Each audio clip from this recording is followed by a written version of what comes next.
Welcome back, you guys, to Let's Play Danganronpa, because I was already here. Okay, but we got a murder to investigate, so let's start investigating. There's a knife laying on the ground. This is this. Excuse me. It must be the knife that was stuck in the body before it exploded. Of course, the explosion must have thrown it over here. Monokuma said the knife went all the way through the body, front to back. Does that mean this knife is what caused the fatal injury? Either way, this knife looks rather familiar. Wait, is this? Yep, it's the knife that got stolen from me. That's it! It's the knife that the person was holding. This is getting really weird. There's too many strange coincidences. Dun dun dun. I gotta wipe my glasses. My glasses are messy. Messy. Maybe that person with the mask attacked me last night through holding that knife. And that same knife was used to stab the masked attacker when we found them. So maybe this masked person got stabbed because when they attacked and I was in a kind of trance. Maybe I reacted by grabbing the knife. Maybe then if this is really Kyoko, it would mean Kyoko's the one who attacked me. But why the mask? I just don't know. I don't remember anything clearly from last night. No, it can't be. There's no way. I'm confused. What happened? Okay, we're crime scene. Is this a piece of the bomb? Maybe like fragments or something. They're all burnt, so I can't really tell, but I feel like I've seen it before. Where? Wait, it was there? I have to double check that later. Yeah, it had to have been a bomb. It exploded the body. I'll check the body one more time thoroughly. But maybe I'll find out for sure if it's Kyoko or not. Alright, so first off, there's something weird about the body's fingernails. These are fake nails. They're really long.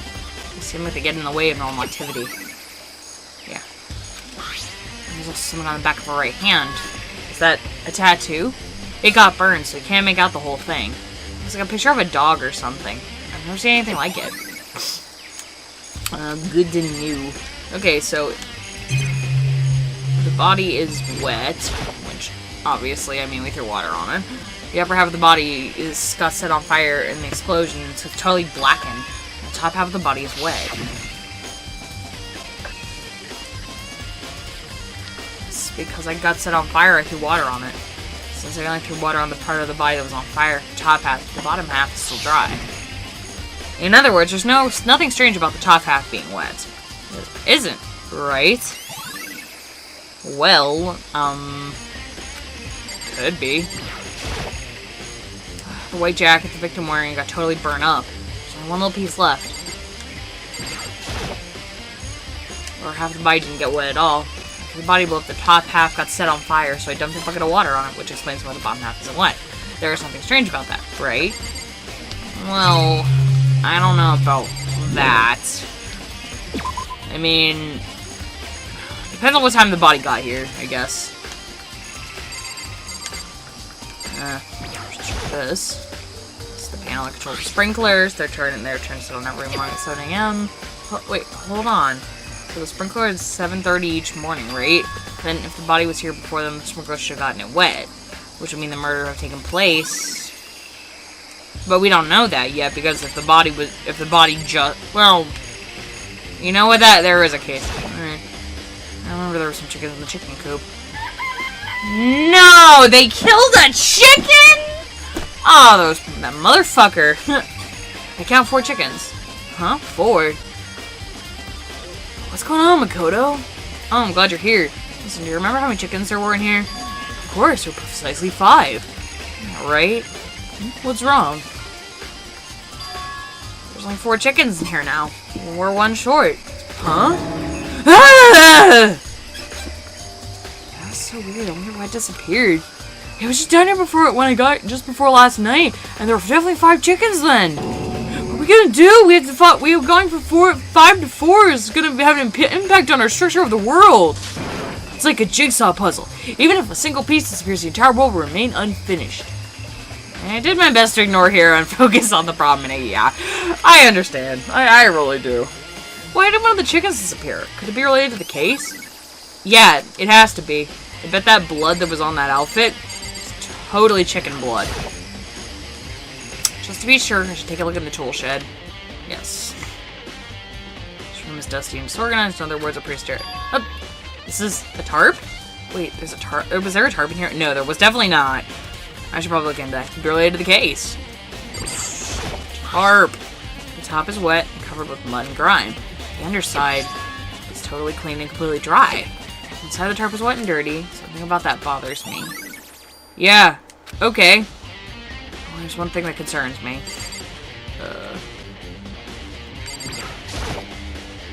These flower pots have nothing to do with the case? Then what am I... What's wrong? Handle. Crazy diamond. Same thing as written on the back of Mondo's coat. You guys connected to Mondo somehow. It's definitely intriguing, but now I'm starting to be worrying about it. Okay. Fertilizer? I hope there are any clues hidden in the fertilizer. Damn. What am I missing? A lawnmower? There's a lawnmower here. Okay, anything to do. Okay, whatever. Okay. What am I missing then?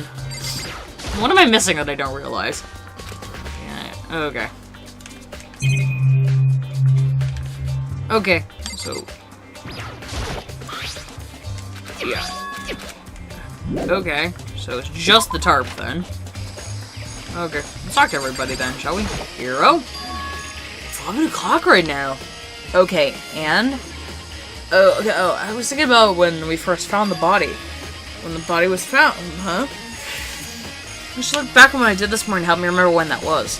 When the cook's announcement was at 7 o'clock, as per usual, I headed to the dining room pretty soon. As I got there, I met up with Hina. That was right around 7:30. Then I headed to the gym where everyone else was waiting. Next to Toko, went to get the pickaxe, and that's when she found the body. What time was it then? 9 o'clock, right? So then, Toko, what time was it? Well, we left the gym. It was about 9 o'clock. So it's probably 9 on the dot right now. That's right. It's been right around 9 o'clock. Ah, now that you mention, I think you're right. So I think we can say for sure the body was found at 9 a.m. Okay, my job's done. It's a pretty small job. Where the body was found. Basically, what's up? Good timing, Mukuro. I want to talk to you. Okay. What do you want to talk to me about? I'd like to hear your alibi. Alibi? Correct. I'd like to hear where you were after nighttime began last night. Well, I was 6, I went to sleep all night. I was asleep all night. But why are you asking me that now? And what's nighttime got to do with it? Isn't it obvious the murder took place after nighttime? How can you know for sure? Because just after nighttime began, I came to the garden. I was going to look around for everyone, so I came to tell them about Monokuma. Here, I've been spending most of his time in the garden the last few days, so I figured he'd be here. I can confirm that when I arrived here, there was no body here. The murder could have only taken place at some point during the nighttime after I left the garden. However, Toko, Hiro, and Hina and I were all in the gyms the entire night last night. What? Once I found Hiro in the garden, we immediately went to Toko and Hina's room to get them. By that point, we went to the gym and began dismantling Monokuma. As a precaution, we made sure not to go anywhere alone, even went to the bathroom in pairs. In other words, all 4 of us have airtight alibis. The only one who doesn't is me and Kyoko. And if the victim really is Kyoko, then I am the only one without an alibi. Also, when we went to go get Hina and Toko, we stopped by your room as well. You never came to the door, so where precisely were you? I'm telling you the truth. I was in my room, but I was dead asleep. I had a fever, so it's hardly an alibi. I know. So what now? You seem to be quite at a disadvantage here. And you prick. I'm the only one without an alibi. That's really bad, isn't it? Prick. I'm gonna check out the Monokuma flower. Monokuma flower, huh? It's true, because they really eat paper, plastic, and people. Anyway, I don't really think it's related to the case. Okay. I was curious. Toko, what's up? Who does that to sorry, let's try again. Who's that body belong to? Whoever it is, I'm not gonna look. I don't want to fate anymore. No, but I want you to fangirly. Just like Jack is my BFF. Listen, Makoto, do you remember how the body looked, before it blew up? If I remember right, he was wearing some kind of mask and a big white coat. So there was a knife stuck out of the stomach, and the area around it was stained with blood. Apparently the wound had stopped bleeding, but the blood on the body was still wet. Byakuya said not to touch it to avoid getting all bloody. But for now, how much blood was on the body? I didn't see it on the ground around it. Wow, thanks! That was a big help! Now that you explained it, I totally remember how it looked! Well, I have to talk about it. That helped me remember how it looked a lot better, too. So thank you, too. Okay. I think I've checked everything I need to in this area. But I'm not done yet. There are other areas I need to check. Especially for that fragment I found. Somewhere I need to go to confirm my suspicions. And I need to find out more about Kyoko. Is that corpse really Kyoko? If that's true... Is that also Kyoko who attacked me last night? I don't think so. She's gonna appear randomly. She has to. I actually really don't know. I'm hopeful, though. I like Kyoko. If I find out more about her, maybe I can answer that question. Kyoko's never the kind of person to talk about herself all that much, excuse me. Maybe if I can get into her room, I'll be able to find out more. Key to her room. I will simply limit your options. If I can't allow you to engage in any further suspicious activity. Limit my options? Give me the key to her room. I don't have a choice. I'll have to see if he'll let me borrow her room key. Okay, we'll do that first then. Shall we? Hey, Byakuya, if you do come up with an alibi, I'll be happy to hear it later at the class trial. Oh no, it's not about that. You have the key to Kyoko's room, right? I was hoping I could borrow it. I'm afraid I can't take that risk. You're the prime suspect, after all. Of course, if I went with you, that'd be a different story. Then, will you go with me? Sorry, I have my own agenda. Find me again later, and we'll see. Depending on my mood, I might go with you, or I might not. Come back later, huh? Okay, in the meantime, I should look around someone else. I should check out that one area. Okay, well, apparently Byakuya, I have to meet up with that guy later. Okay, so we have to go to the gym. Because if memory serves me right, that was a bomb. Yeah, it had to have been the same thing as the Monokuma bomb. The bombs that are inside the Monokuma. They just have to be. Just my feeling. Okay, hi Monokuma. Monokuma's laying just on the floor, but I figured it wouldn't be here. I just found something. What is it? It's what? A bomb. There's one installed in every Monokuma robot, I'm sure. That bomb went missing. And there's no doubt that the fragments I found in the garden were that bomb. Oh my god. Okay, I've checked everything else I can. What's left now? Kyoko's room. We go back to the garden and ask Byakuya. Well, that was a lot less than what I thought I was gonna have to do. Okay, whatever. There's like one thing. Byakuya says, come ask me later. I had to do one thing. Byakuya, friend, can I see the thing now? Fine. Whatever, just make it fast. Buddy pal. Alright, Byakuya, you're back already? You think we can go soon, Byakuya? You want to check Kyoko's room, right? Very well, let's go. Wait for me! Byakuya walked off without a second glance. I hurried after him on our way to the dorms.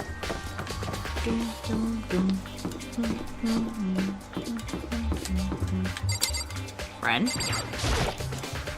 Well then, here we go. Byakuya took out the key and slid it in the keyhole and then click. And it's open. Looks like it. Thanks.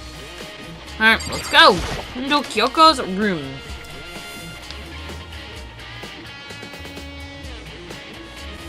So, this is Kyoko's room. Well, I see something on the table I definitely want. There's something on the table. It's a wooden block decoration. What's that? What purpose does it serve? I think it's probably the key. Lockers and those traditional public bathhouses use them for their lockers. I think I read... Yeah, okay, I read that right. Never mind. I wouldn't know. I've never gone to a public bathhouse. It doesn't really surprise me. It's hard to picture Byakuya doing something like that. But if it is a key, I think I might know where it belongs. Where it unlocks. Wait, really? Unless I'm mistaken, I'm pretty sure I saw it in the dojo that this might go to. The dojo. The black key. Okay.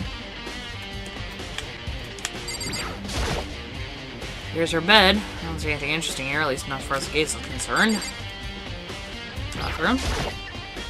Here's the bathroom. She might have a certain article hanging out to dry. Better not look inside. Okay. There doesn't. Yeah, there doesn't appear to be anything else in here. Yeah. You wanted to come here, right? So what are you looking for? Nothing in particular. I just thought we might find some kind of clue here. A clue that might help us understand Kyoko. You can't be serious. That's why you made me take my time out of my search to come here. Sorry. Regardless, if you plan on poking around that much at random, you're doomed no matter how much time you take. Surely you have something more concrete. Something to give us some more direction here. More concrete. Oh, I know. Earlier, Kyoko gave me something. Huh? Well, what's this? Consider it a symbol of my determination. Don't open it yet. Only open it if something happens to me. I'm sure I have it here somewhere. Found it. But what's in the envelope? Kyoko gave it to me. She said if something ever happened, I should open it. Well, something certainly has happened, so open it. Okay. Open the envelope and looked inside. Inside was a single piece of paper. Under the sheets. That's all there was in it? Yeah, it looks like it. Under the sheets. What could it be? I'm not that much of a dip, am I? But could something be hidden under the bed sheets? Part of me didn't expect to find anything, but as soon as I lifted the sheets... What's this? I found a crumpled up piece of paper. Mukuro Ikusaba. Oh my. Class number 78, student registry. Mukuro Ikusaba? It appears to be Mukuro Ikusaba's profile. Yeah, it looks like it. That's probably the other thing that Kyoko stole when she snuck into the headmaster's room along with the key. God, you're so annoying. Fine, I'll tell you. It was my key and my... That's it! Just like... I don't know. This must be the blank that Monokuma was talking about. Kyoko said a death without meaning was unappealing, and that's what she left behind. I don't have time for your sentimental indulgences. Hurry and finish your search. Okay. I made an effort to pull myself together and looked around the profile sheet. It's all in Japanese. Name: Mukuro Ikusaba. Female. The ultimate soldier. Although small for her age, she was a military specialist trained in every weapon kind imaginable. She showed an interest in military from childhood. She soon found herself completely absorbed in it. In elementary school, she won a survival game tournament and began writing for military magazines. Just before entering middle school, she and her family went on a vacation to Europe. She disappeared. The story of a young Japanese girl being kidnapped quickly took over Japanese media outlets. An intense international investigation turned up information. She was never found. However, she reappeared in Japan 3 years later, alone and completely unannounced. She revealed that she had joined a mercenary group known as Fangirl for those 3 years. She insisted that she hadn't been kidnapped, that she received battle training of her own volition. However, she never revealed why she decided to return home when she did. The ultimate soldier, a mercenary group. This doesn't feel real. The whole world I grew up in, it's just a completely different dimension. It's one of those non-fiction and the other sci-fi. There's no way to even compare the two. That's how different this is. It's how I saw things, just an ordinary person, but then I never imagined I'd hear the name Fenrir in a place like this. Huh? You recognize it? The Fenrir Mercenary Corps is a collection of battle-crazed warmongers. But they do have their uses, and they always get the job done. That's worth remembering. It's all part of a world totally removed from the one I live in. I have to say I'm intrigued. I've heard every rumor I've heard says that Fenrir is already... Whoa! I feel like a hero is becoming a bit player, and a bit player is becoming our hero. That's you. Never gotten your pretty little hand. What do you got in your pretty little hand there? Oh, you found her profile! So what if we did? Don't freak out on me. I'm not gonna hold it against you or anything. And in case you're wondering, I don't hold it against Kyoko either, even though she stole it and hid it. After all, there's no rule against stealing, is there? But who I can't forgive is Miss Ogami, who broke the rules and busted into the headmaster's room. Maybe I'll drag her corpse out here and slice it up and devour it. Bears are omnivorous, you know. Are the rule violations so unforgivable? You're quite adamant about those regulations yourself. Of course I am! A proper school life is built on the dedication and organization and order. Which is why even I, as the school headmaster, have followed the regulations myself. Oh, so you're saying you have to follow your own rules as well? Absolutely! I can't have you complaining about how unfair it all is now, can I? In fact, on the subject of fairness, would you like to know something interesting? Interesting? It's about the one writing all the rules. They're actually one of the participants in this killing game. I don't think I ever actually told you how many participants there actually were, did I? I was thinking I should probably clarify that. When you all first got here in the main hall, but back when there were 15 people there, right? I think the first meeting that you may have led you to a misunderstanding among you all. Misunderstanding? Are you saying... That's right! There weren't actually 15 of you! The total number of students taking part in this killing game are actually 16! 16? Then... Mukuro Ikusaba, the 16th student lying hidden somewhere in the school. The one they call the ultimate despair. Watch out for her. The 16th... sorry. I got excited because Monokuma still has a happy face on. The 16th student, Mukuro Ikusaba. She's part of the school life. So the one making all the regulations is... why? What? Did you say something? Why are you telling us this? Oh, well, because... like I told you, this killing game is desperately popular. You wouldn't believe the ratings. And since I've got so many viewers on now, I wanted to make sure everyone was on the same page. I don't want to wake up to a hurricane of complaints and hate mail, you know. Makes sense. Okay, that's all you get for now. Oh, actually, I have some revenge to get, so I have an extra bonus for you. Revenge? I wanted to get back at that sneaky Miss Kitagiri, so I'm going to share a little secret with ya. Seriously? You know how she wears those stupid gloves day in and day out, all the time? Well, I don't tell anyone I told you, but she wears them to cover a bunch of hideous scars that she doesn't want anyone to see. What? Okay, now that's all you get. Bye. Monokuma's count. Okay. Kyoko wears those gloves to cover up a bunch of scars? It's on the back of her hand. Tattoo. Wait, but no. Mukuro specifically said they were scars, right? That's why Kyoko wears those gloves to hide scars. Which means... Are those fake nails on the corpse? Are you thinking about Kyoko again? Huh? Forget about her. What matters right now is uncovering Monokuma's trap. His trap? God must have really hated you to make you so dull. Don't you remember what Monokuma just told us? He said there were 16 students, right? Which means Mukuro was a student here. Obviously, Monokuma's trying to tell us that Mukuro is the one creating the rules to the game. But why would he tell us that? And why now? He said he wanted to make things clear so that there wouldn't be any complaints later. But the fact that he said that proves that Mukuro is connected to this case. That's when Monokuma revealed the existence of a 16th student. He needs to make our investigation fair. Mukuro is related to the case? Perhaps she's the one who killed Kyoko. What? That would explain why we have to have a class trial, wouldn't it? If she's a student and she killed someone, that would make her part of the school killing game. Mukuro is the killer? She killed Kyoko? Anyone should be able to come up with that conclusion, don't you think? In fact, that's exactly what I thought whenever the investigation first began. But based on what Monokuma just told us, I've changed my mind. Mukuro isn't the culprit. Huh? What just happened? I'm lost. Help. We thought Mukuro was the ultimate despair, was the mastermind's true identity.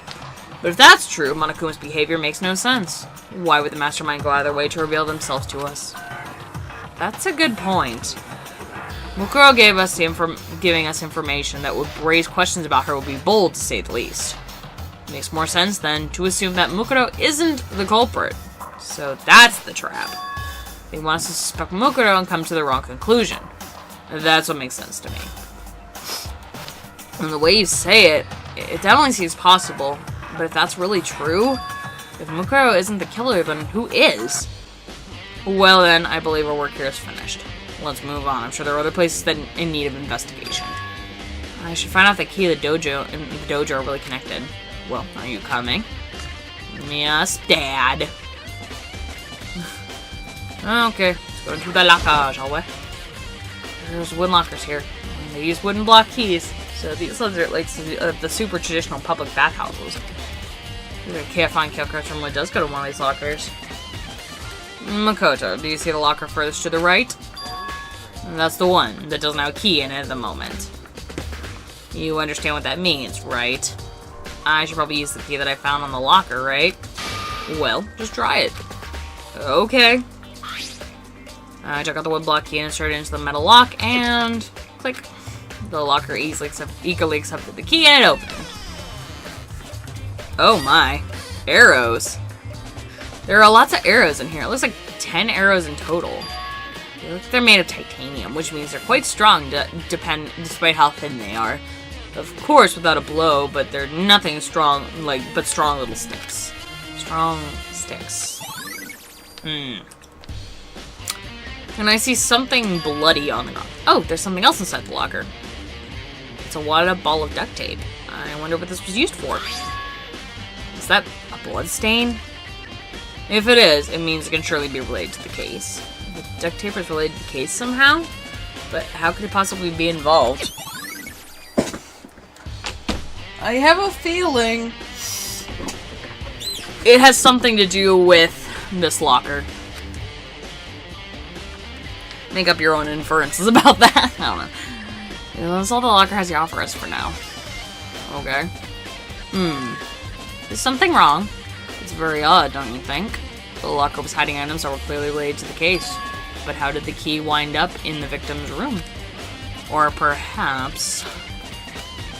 Byakuya? Forget it. Come on, we need to continue to the next location. Huh? What next location? There's still something we need to look into. We need to do more search on Fenrir. Fenrir? You mean the mercenary group that Mukuro was a part of? But how are we supposed to find out about that? Isn't it obvious? Where at this school do you go to do research on something? The library. Yeah. Are you talking about the archive? Oh, that's right. The archive has that kind of info that the general public doesn't have access to. We only have so much time before the trial begins. Let's hurry. Yes, sir. Okay. I believe it was a file related to Fenrir somewhere over here. Byakuya seemed like he know the archive like the back of his hand and went straight to a shelf in the back. Here we go. He quickly returned with the file in hand. Show me the thing. Take a look at this. I have no idea what it says. What language is this? How did you make it all the way to high school without learning a single word of French? I'm pretty sure most high schoolers can't speak French. I took 3 years of French and I don't even know a lick of French, sorry. I just know how to use a L apostrophe lu and la. That's about it. Well, whatever. I'll read it to you, but I expect you to repay the debt over 100 times over. 100 times. Isn't that kind of extreme? Fenrir is an elite fighting unit based out of the Middle East. Unlike military contractors, they are a fierce group of soldiers who are engaged in direct combat. They claim that a single member is an equivalent to an entire company of regular soldiers. Just like Fenrir, the Wolf of Ragnarok, their mere presence is enough to strike fear on an enemy. They have been involved in countless military battles and operations, most of which are highly classified. However, some time ago they completely ceased all activities. At present, their continued existence cannot be confirmed. They are unconfirmed reports that the key members of the group were all neutralized. Rumors indicate that they were killed to keep them from revealing the many state secrets they'd acquired. Some, however, believe that there was mounting internal tension within the group, and they simply imploded. What is it? Oh, that sounds like some kind of alternate reality. Well, it isn't. It's our reality. The only reality. These people are part of our world. Their battlefields aren't much different from our lives here. An unpredictable, unimaginable world. That's why it makes it all so exciting. Exciting definitely isn't the word I would use. So did anything jump out at you? This may be your last opportunity to learn about Fenrir. Now that you mention it, the report says something about where the name Fenrir comes from, right? That's That's right. The Fenrir is the Wolf of Ragnarok. Speaking of which, would you like to know something interesting related to that? To show they're a member of the team, each soldier that joins the squad has a tattoo. It's gotta be a tattoo. Yeah! We get a tattoo representing Fenrir somewhere on their body. What? They got a tattoo of Fenrir? Could that mean... Apparently. Oh boy! Oh boy! Class trial time. Time is utterly silent, and it's constantly assaulting us, organisms of the earth, natural phenomenon. It damages us little by little until the end. You should really think about that. Anyway, it's time to begin the class trial. So please meet up in the usual spot. See you later. Bye. Then the time has come. All we can do now is try to uncover the truth during the class trial. And it would seem that way. Let's go. Okay, but we're going to cut the episode off here for now. I hope you guys are having a fantastic day. Please like, comment, subscribe for more. I do videos like this every other day. I'll see you guys later. Right? Bye-bye.